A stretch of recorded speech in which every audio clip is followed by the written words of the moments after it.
દાંતણવાળી રાખો છો, ઘરે આવીને દાંતણ થઈ જાય. તમે એક દરજી રાખો છો, ઘરે આવીને કપડાં સીવી જાય. તમે એક વાણંદ રાખો છો, ઘરે આવીને દાઢી હજામત કરી જાય. તમે એક ડોક્ટરે રાખો છો, ઘરે આવીને દવા દઈ જાય. દેહની બધી જ વ્યવસ્થા જેવું કરે છે, આત્માની વ્યવસ્થા ચૂકાઈ જાય છે. ક્યાં વાત. આત્મા માટે કોઈ પરમાત્મા રૂપી સંત ગોતવા પડે. અને સદગુરુની દયા થાય, કૃપા થાય તો બધું મેળાવે.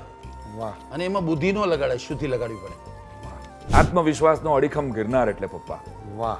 હિંમતનો દરિયો અને ક્રોધનું ઝાડ એટલે પપ્પા. જય હો, જય હો. કવિતામાં આવે પપ્પા, કવિને જય આટલી હો, છૂટ જય હોય. હો. કવિ સત્યની નજીક જઈ શકે છે. હવે ધ્યાન રાખજે. હાજી, મારામાં આર્ટ છે એ પપ્પા, અને એટલે ભજન લોક સાહિત્યની જે વાત, પણ સેન્સ ઓફ હ્યુમર મારી મમ્મી હસાવતી.